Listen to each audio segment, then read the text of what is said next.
Okay guys, we are going to start looking at the graphs of tangent and cotangent. We've done a lot of graphing lately, right? Between sine, cosine, cosecant, and secant. Luckily today is the last day of graphing, so if you liked it, that is sad for you, but if you didn't like it, thankfully we are wrapping things up right now, okay? So actually, to think about the graph of tan of x, first thing I would say, first off, remember, because we're going to come back to this, that tangent is really sine of x over cosine of x, right? So we'll come back to that in a few minutes, but just remember that is what tangent is by definition, okay? And we're also actually going to go back to maybe in your earliest graphing days where you may have plotted out a series of x and y values and then plotted those points. So what I have for you here, right, is a number of values from 0 to 2 pi, because we know that's once around the unit circle. And I just wanted to fill in some values, and I chose these points because they were relatively easy to find. Okay, tangent of 0 we know to be 0. Pi over 6 is root 3 over 3. Pi over 4 is 1. Pi over 2 is undefined. Again, I'm just pulling these values, right? If you need to draw out your triangles and your quadrantal points to find the values, you can do that. But I'm going to go a little bit quicker through this. Finding values at this point should be fairly straightforward. 5 pi over 6 is root 3 over 3. Pi is 0. 7 pi over 6 is root 3 over 3. 5 pi over 4 is 1. We're in the third quadrant. 3 pi over 2 is undefined. 7 pi over 4 is negative 1. Oops, I need to go back. 3 pi over 4 should be negative 1. My fault, because we're in quadrant 2 there. And 5 pi over 6 should be negative root 3 over 3. Oh, screwed those two. I wasn't paying attention to the quadrants. 11 pi over 6 is quadrant 4. That should be negative root 3 over 3. And then 2 pi is 0. Okay, so let's maybe try just plotting some of these points. And actually, before we even do that, it might make sense to just take a look that from 0 to 5 pi over 6, I had 0, root 3 over 3, 1, undefined, negative 1, negative 1, negative root 3 over 3. And then from pi to 2 pi, those values tend to repeat. So the question might be, well, where do these values, or if you think about the period of a function when we did sine and cosine, we defined it as basically how long it took for a function to repeat. Just looking at this, it looks like the graph is repeating twice over the course of 2 pi. So maybe my period is pi here, but let's actually find out by graphing this. So I'm going to graph this, let's go with blue. And the first thing I'm going to do is just maybe plot my undefined spots. Okay, and it looks like I have undefined values at pi over 2, 3 pi over 2. And if you remember, the reason we get undefined is because cosine is 0. And if you think back to your rational function days, anytime you plot something that has a denominator of 0, right, that creates a vertical asymptote. So what I'm going to do is just create a vertical asymptote at x equals pi over 2. We're going to create one at 3 pi over 2. And actually, if I wanted to use some negative angles just to balance this out, we would also have an asymptote at negative pi over 2 as well. Right? Tangent of negative pi over 2, you'd be at the point 0, negative 1, and that would give you undefined. Okay, and you'll see why I kind of did this in a minute. So I have 3 asymptotes, and you can imagine if I kept on going, you would have an infinite amount. Let's maybe graph some of our 0 points. So 0, 0, I know I have a point here. I know I have a point at pi, comma 0. So I might label this just so I know exactly. Oops, pi, comma 0. Then I have another point over here of 2 pi, comma 0.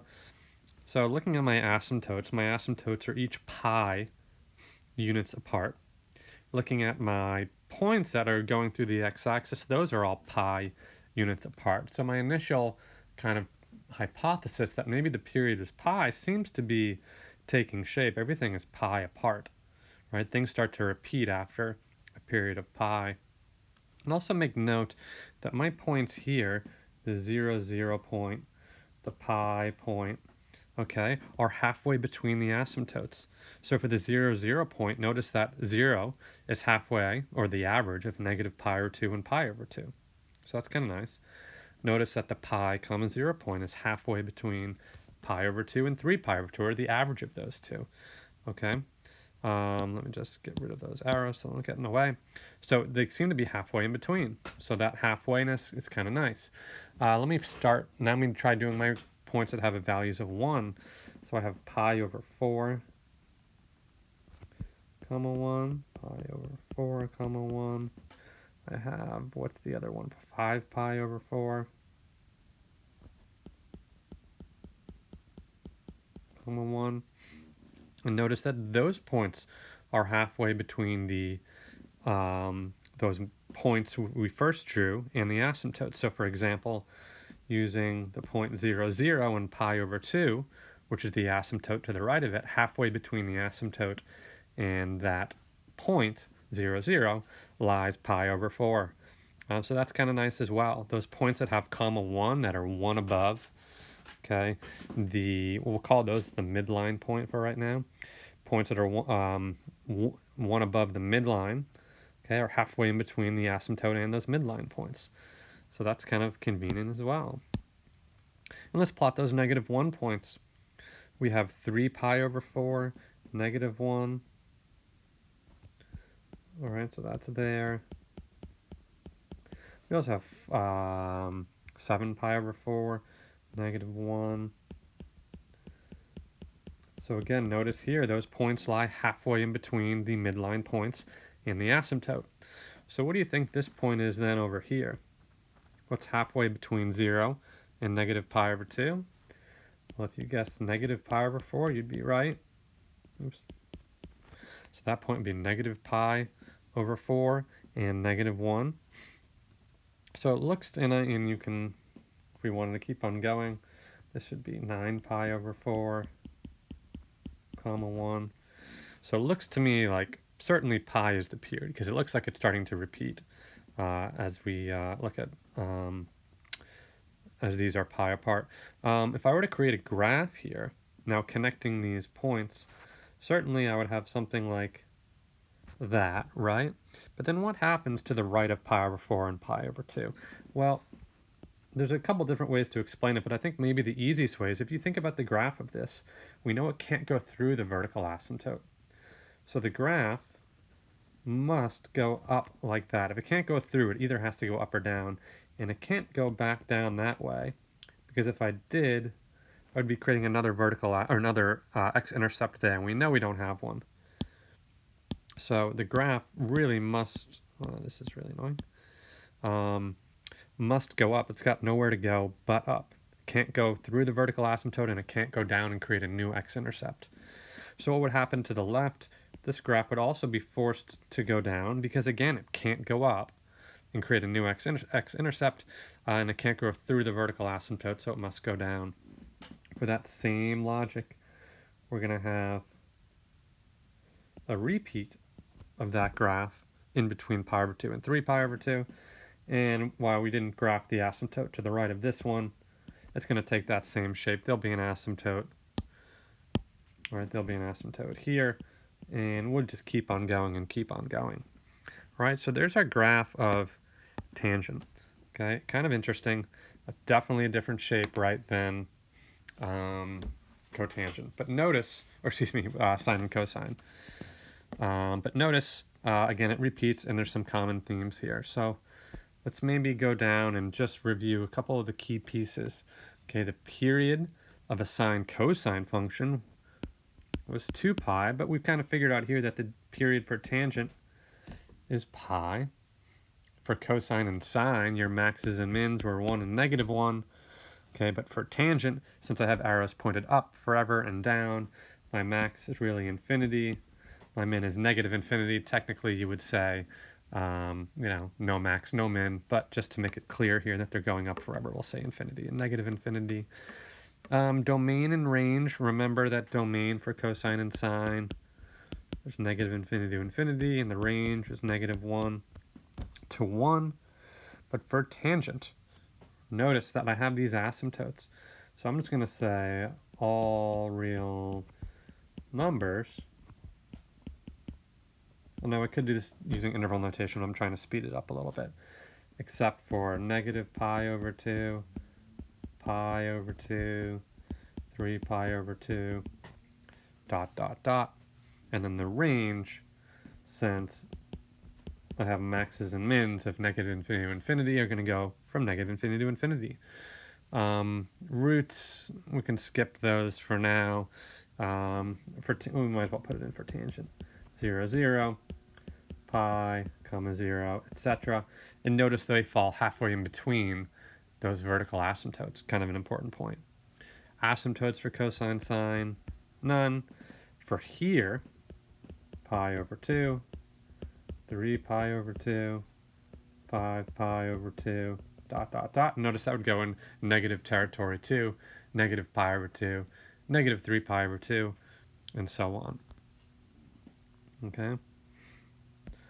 So let's maybe graph. What's a good one here to graph? Number 1 might be a little bit too straightforward. Let's try number 2. Okay, number 2. So it says graph the function 2 times tan of x over 2 plus pi over 2, while the amplitude is 2. So you can imagine that makes the graph rise faster and slower than it would normally. The period, normally we would say it's 2 pi over b, but since the period normally is pi, in this case we're going to say it's pi over b, and b is 1/2. So pi over 1/2 would be 2 pi. And instead of a quarter period, we're going to use a half a period, and you'll see why in a second. Okay, my half period is going to be pi. My midline, since it hasn't been shifted up or not, is 0. Asymptotes. So normally we'd set the inside equal to 0 to figure out where the graph starts. In this case, we're going to set the inside equal to pi over 2 to figure out where that pi over 2 asymptote that is on a normal graph, where would that be located? So we have x over 2 plus pi over 2 equals pi over 2. So the graph that normally is at pi over 2, if we solve this, we would get x equals 0. And then as the graph flipped, do I have to flip the points over the x-axis? I do not. Okay, so let's start by graphing the asymptotes, and I'm going to do this in green. So I know I have an asymptote at 0. Now if you remember, how far apart were the asymptotes in the previous basic graph we did? Well, they were the period apart. So in this case, what's the period? The period is 2 pi, so that means my next asymptote is going to be the period apart, which is x equals 2 pi. And then, as a general rule, I think you want to graph 2 of the little mini graphs, which means we need 3 asymptotes. So I have x equals negative 2 pi, x equals 0, and x equals 2 pi. My midline is going to be 0.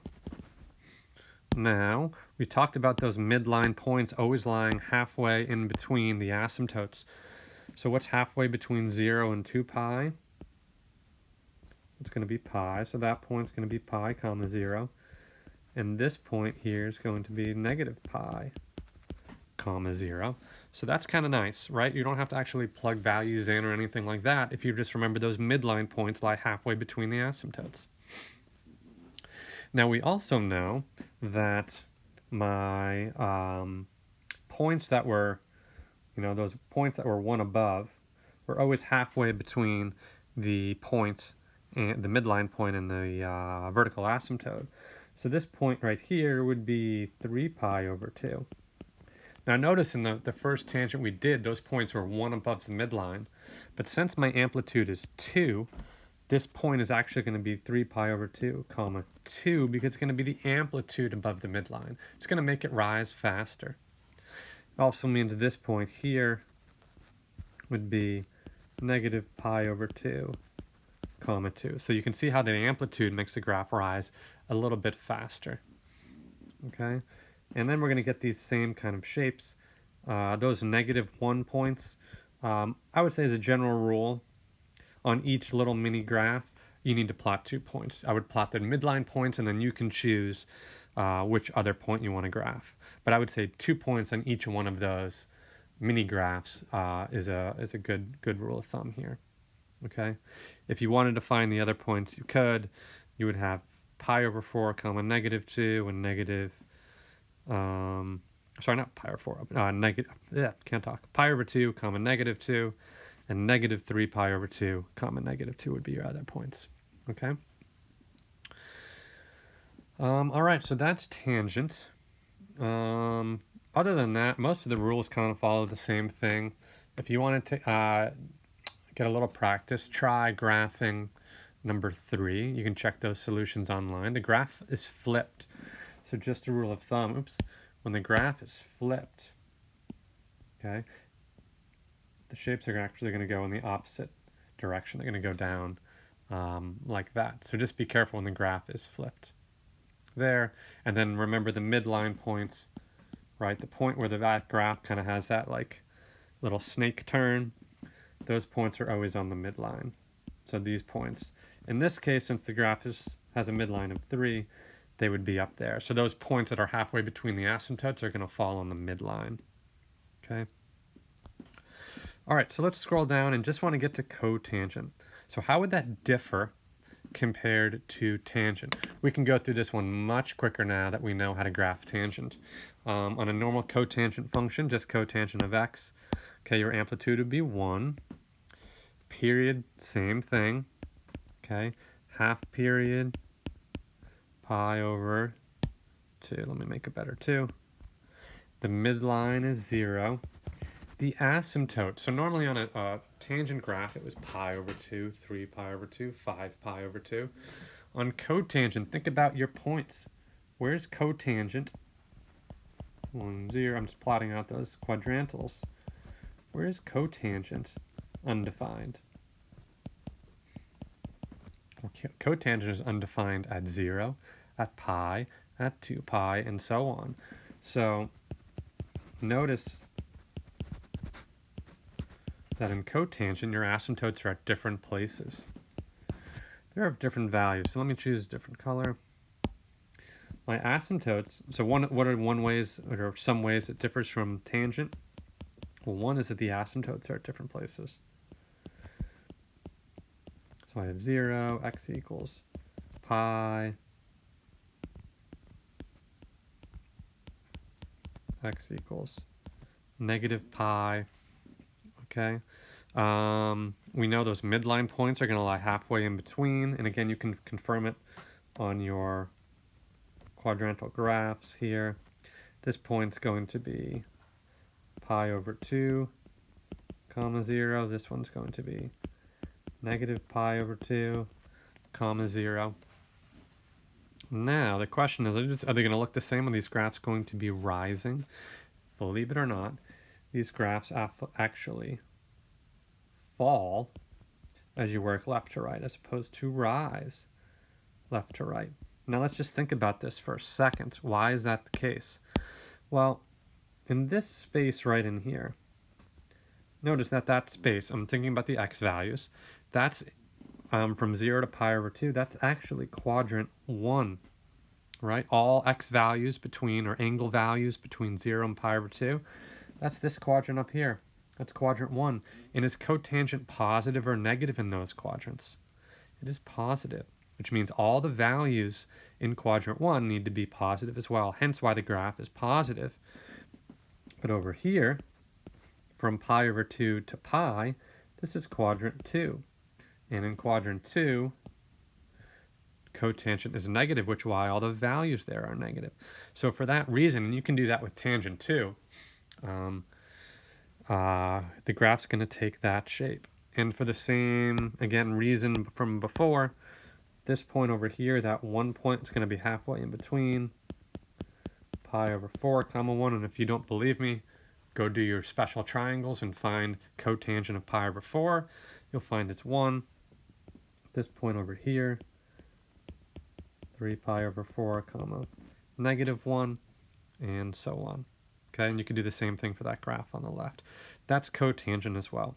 Okay, so very similar, but asymptotes are at different places, and cotangent falls as opposed to rising. Okay, so your homework tonight is homework number 18. Okay, homework number 18. If you're not feeling super great about this and you want to do another example with me, I'm going to do problem 2 here. You do not need to do this. If you're feeling great and want to jump right to the homework, you can do so. If you want to do number 2 with me, or pause the video, do number 2, which is the next cotangent graph, and then see if your answers match mine, you can do so. Okay? Otherwise, I will see you guys tomorrow. All right, if you're sticking with me for number 2 here, now is a good time to pause the video, or if you just want to watch me do it, you can do so, okay? So let's walk through this graph. This is a cotangent graph. The amplitude is 3. Period is going to be pi over b, which in this case is 1, so it's just pi. Half period is pi over 2. The midline is negative 1. Your asymptote, right, x plus pi over 4. Where is an asymptote typically? It's at 0. Normally a cotangent graph has an asymptote at 0. So I'll set that inside equal to 0, which means x equals, negative pi over 4. And is this graph flipped? It is not, okay? So let's start again first by plotting the asymptotes. I'm going to have 1 at negative pi over 4.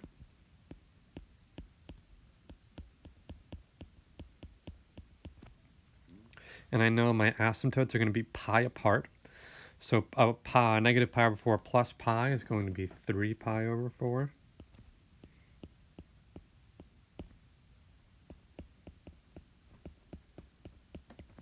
And then add another pi to that. I get 7 pi over 4. And then I'm going to plot my horizontal asymptote, or midline, not horizontal asymptote, of negative 1, so that's y equals negative 1. I think those are all my asymptotes I need to plot. All right, so I know my midline points are going to lie halfway in between. So that means this point right here is going to be pi over 4, comma, negative 1.